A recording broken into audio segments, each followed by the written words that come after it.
So yes, it's almost last session, and people who came motivated to listen this. And I think we can start with introduction of our speakers, who can do this themselves. Thank you. I am Lee Notea.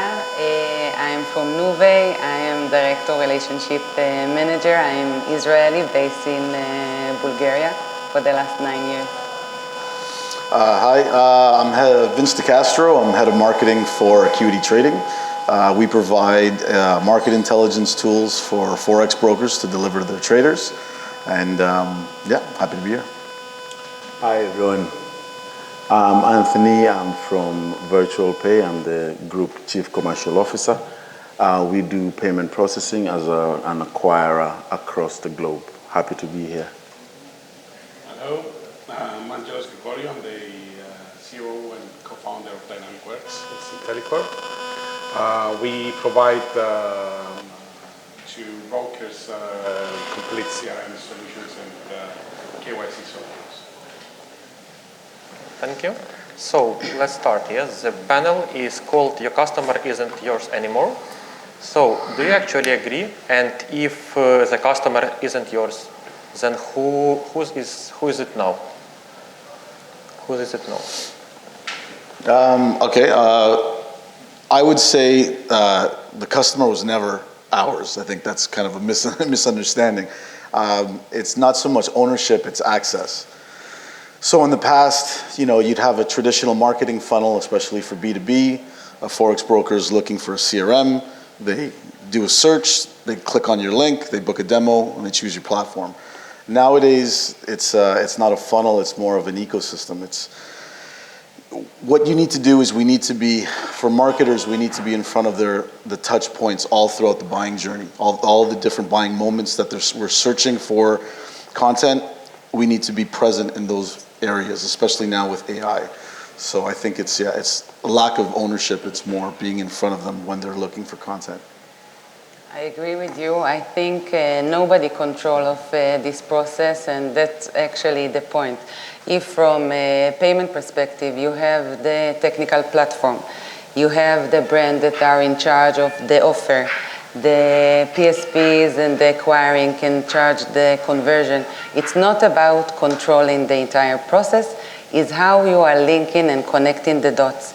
When in a world of everything, it's so advanced, and we are all expected to level up and on a daily basis to have the payment page to fail and to disappoint you. It's a disappointment. We are not just talking about losing the sales. We are abandonment, losing the trust.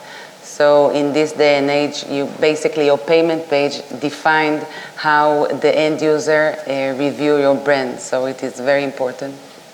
I think, and just to pick up on the payment perspective, it's important to note that I agree with you that we never own the clients or the customers. And this is because primarily we had no information before, and technology wasn't where it is now.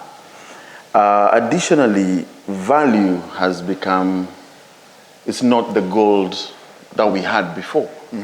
The service industry is now built on trust, and trust is expanded to the next through referrals and word of mouth.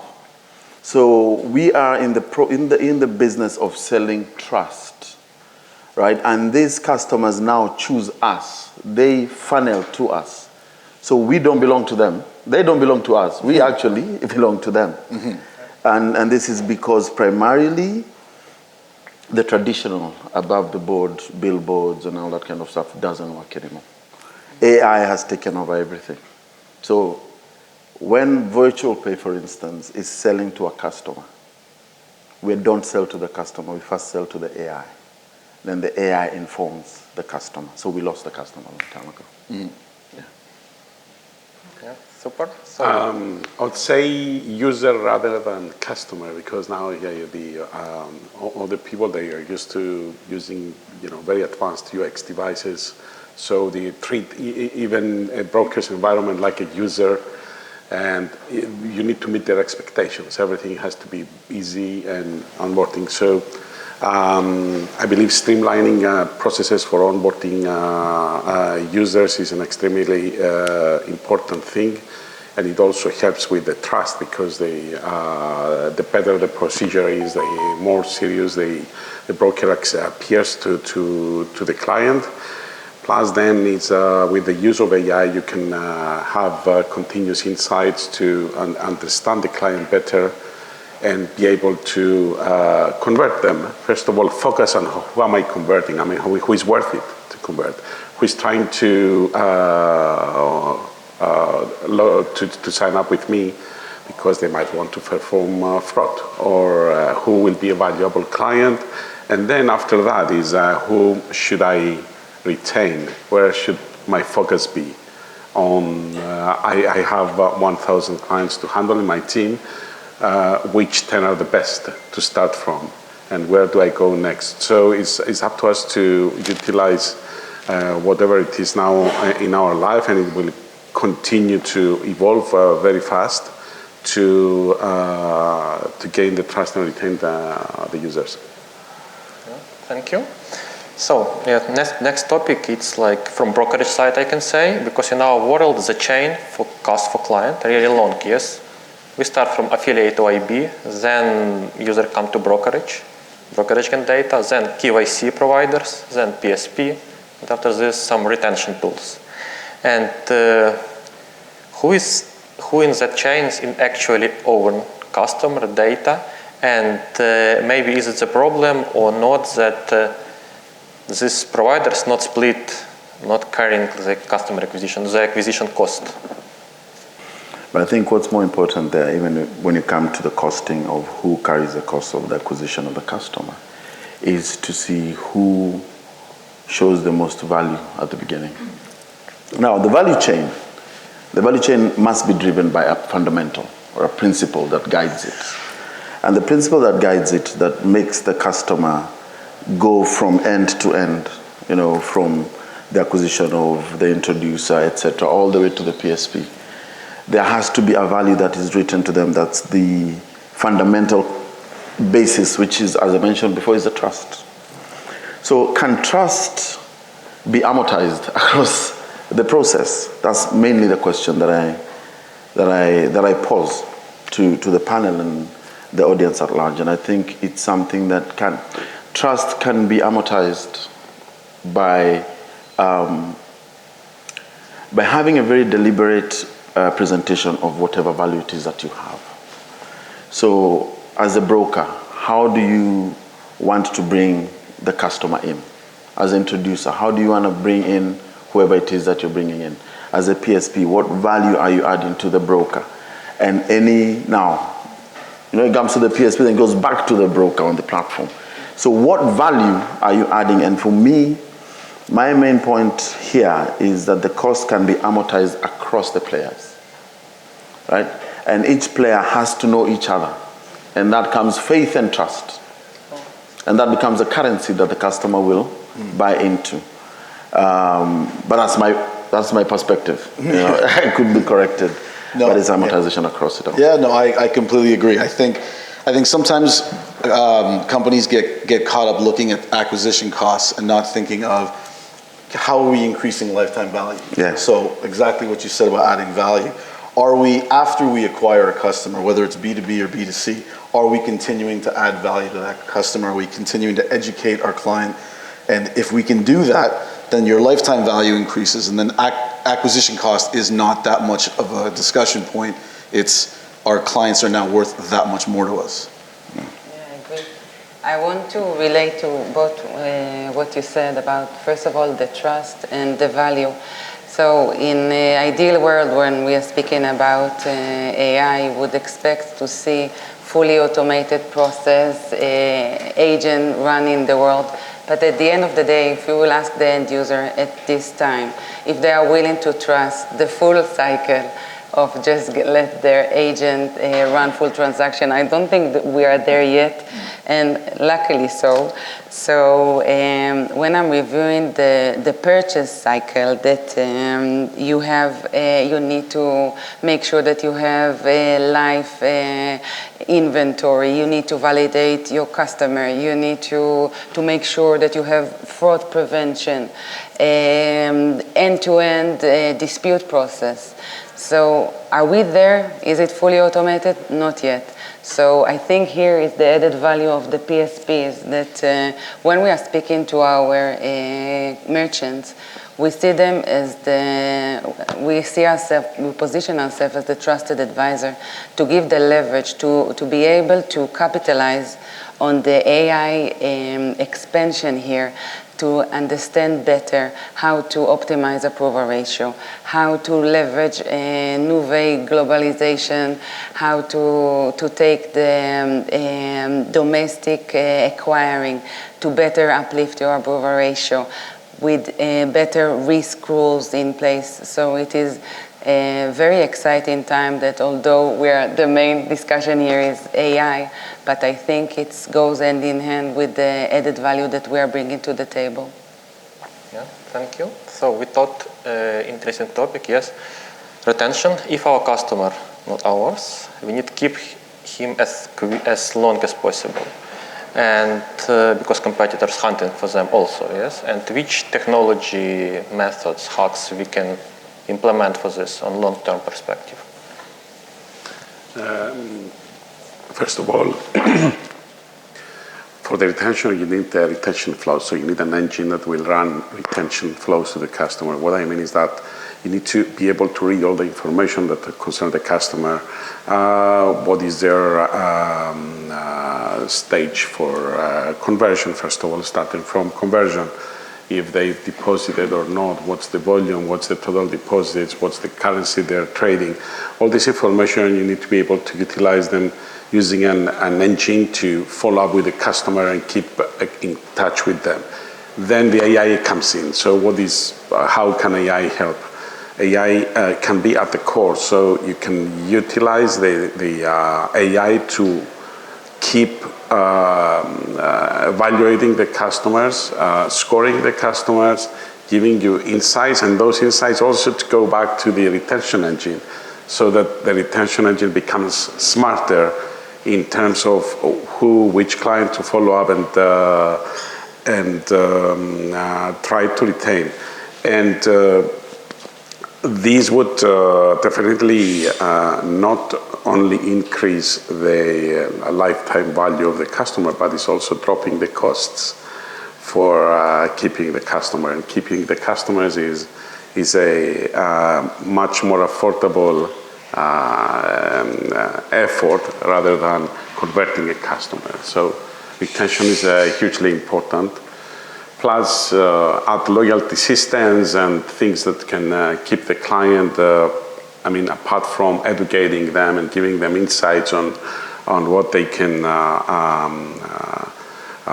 trade on and possible predictions and stuff. It's very important to also help them in all the aspects.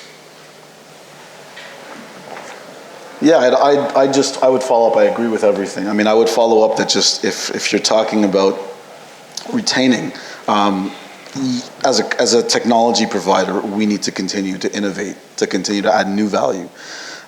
If you just accept your new customers coming in and sort of leave them to be on their own, they eventually will get stagnant and leave, right? And that's what you're trying to prevent with churn.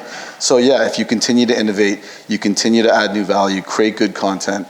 From a pure marketing perspective, I think marketers need to shift from content creation to almost advisory, where the content we're creating now is advising clients on where they should be going, trying to get in front of their pain points. So when they're looking to solve a problem, I've already created the content that allows them to solve their problem. And I think if we can start thinking of it that way, we can get ahead of the game in the conversation and be that brand that they're thinking of when the client has a problem. Sometimes when I sit on panels, I feel like, one of us should be contrarian. I think it's important to look at the whole thing in a holistic manner. And if you indulge me. We can have a lot of technology. We can have a lot of technology, AI, predictive and reactive. We can always project, and we can almost, to the point, say what the client will think. And we can put, strategies in place to retain the customer.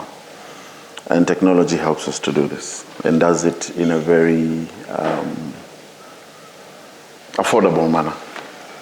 However, is the customer really ours, or are we the customers? Do we belong to the customer? That for me is the biggest question here.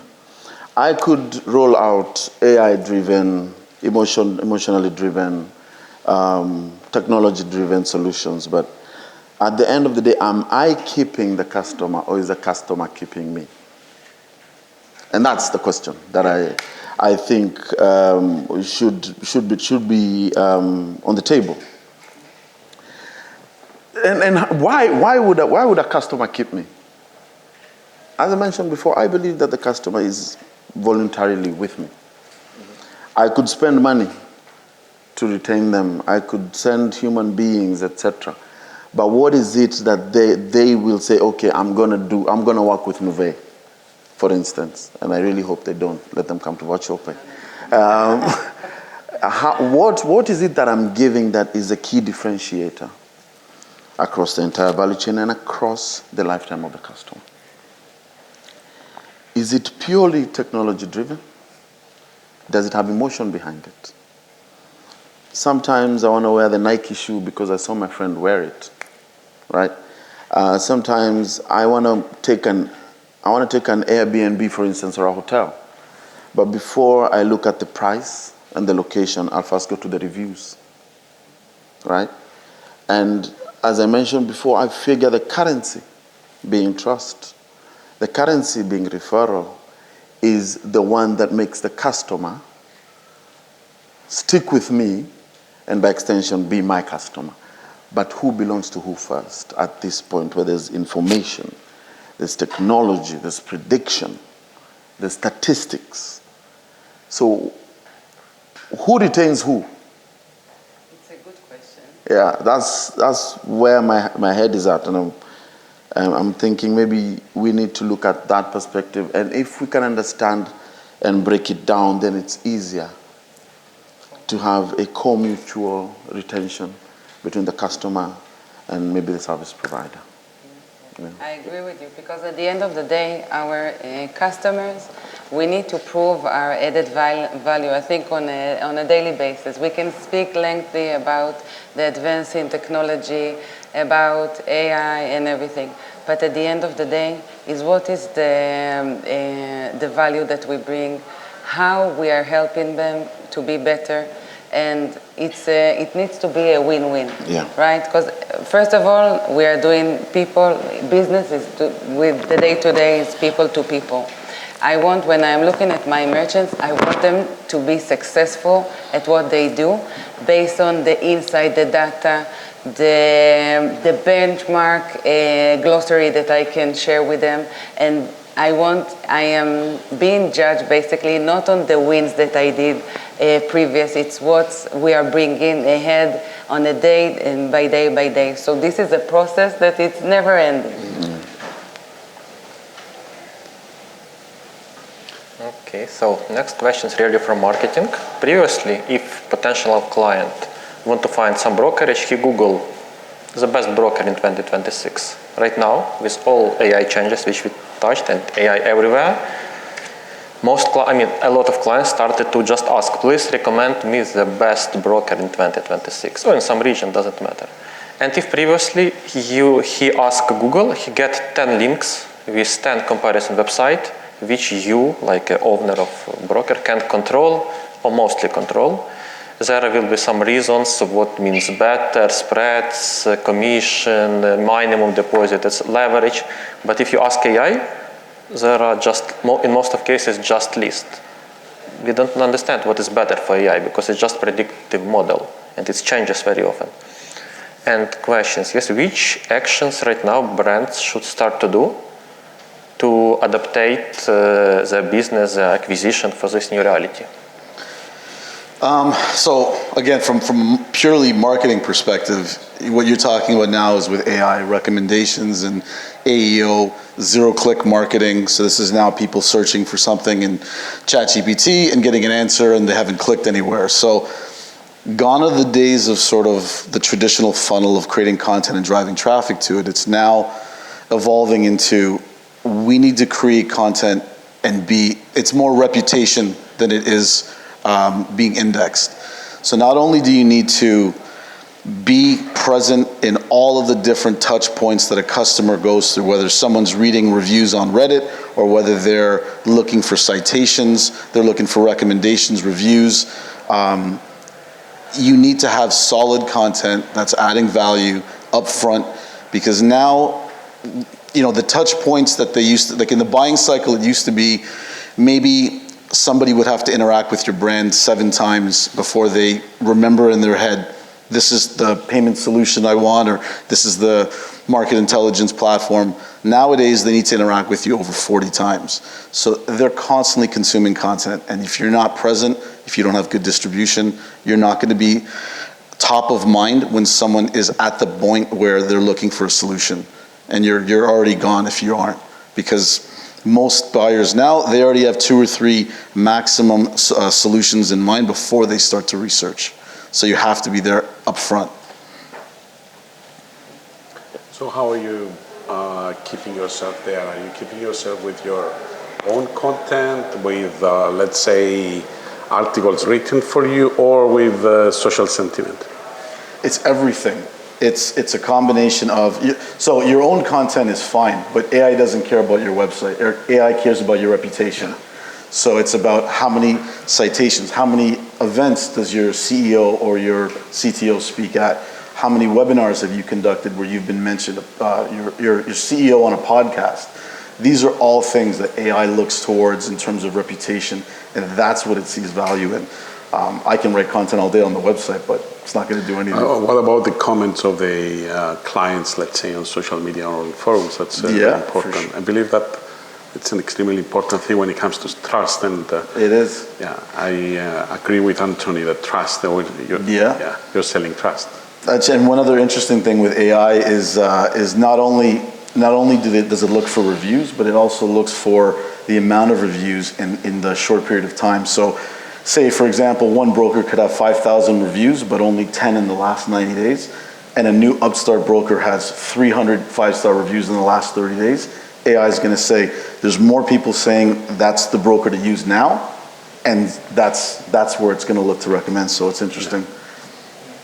In general, I'm thinking now when we are doing research and we are asking ChatGPT, asking questions, basically now we are thinking, is it a really objective review, or what are the interests that's behind the scene?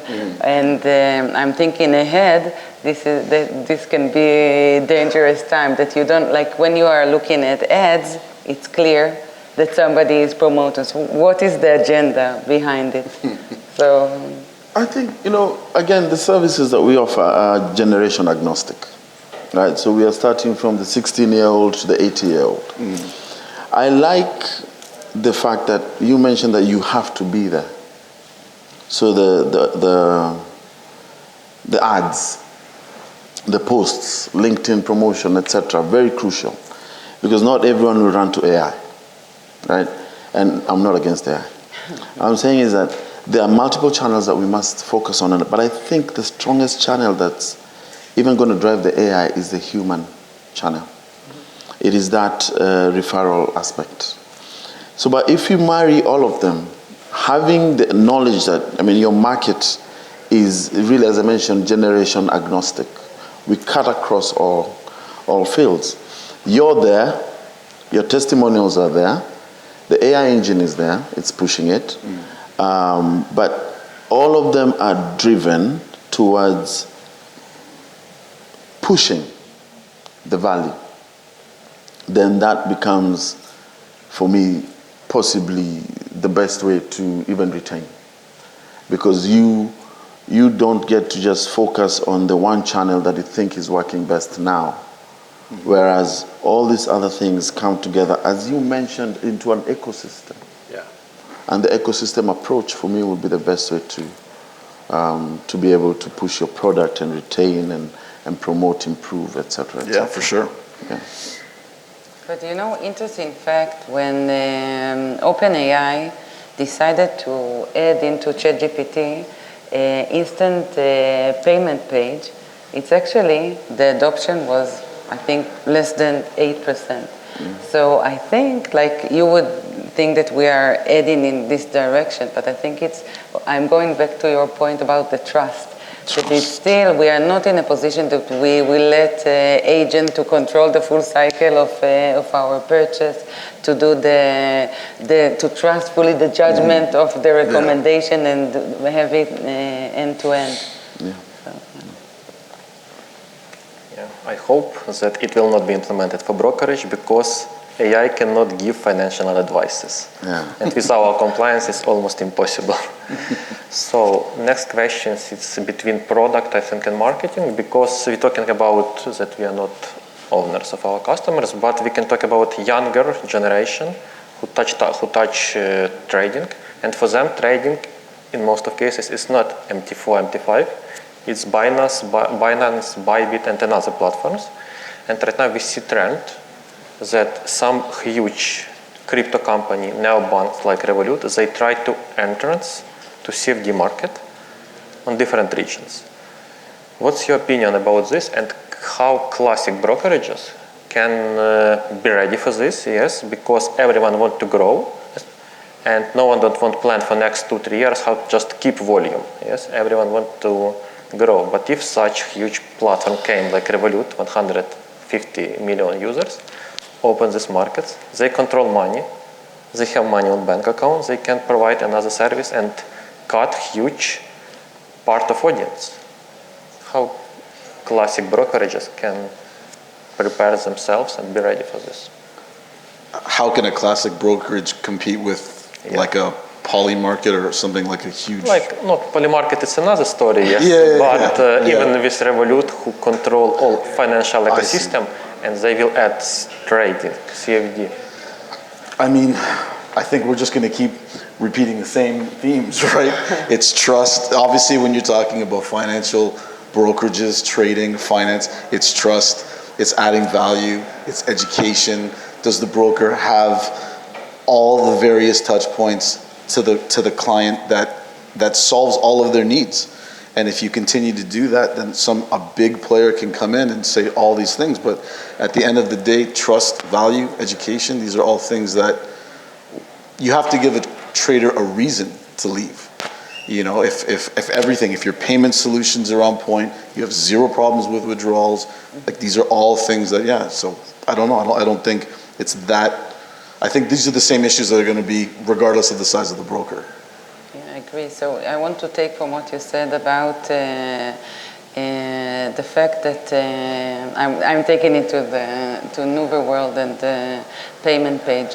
You need to demonstrate your power by just not offering just cards, to be able to offer your end user the popular methods that they feel comfortable, to have the technology that it advanced, everything faster payments, payouts, approval ratio, globalization. So by allowing them to have like the full scale of globalization, you are giving them the edge on others. Support? Again, I know time is running out, but trust can never beat hype at the beginning. So it's a new crypto, whatever, and there's a lot of excitement around it. So you want to race and catch it, and you want to be them. But what you have on your end is trust. Hype will die down. Trust will stay.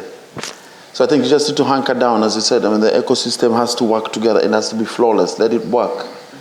Continue to improve. Continue to, innovate, but continue to deliver. And eventually, when the hype dies down, everything will come back to trust. We've seen it happen. And it always comes down, predictable as the weather. Yeah, okay, thank you. We have 2 minutes. Maybe someone from audience want to ask a question. Okay.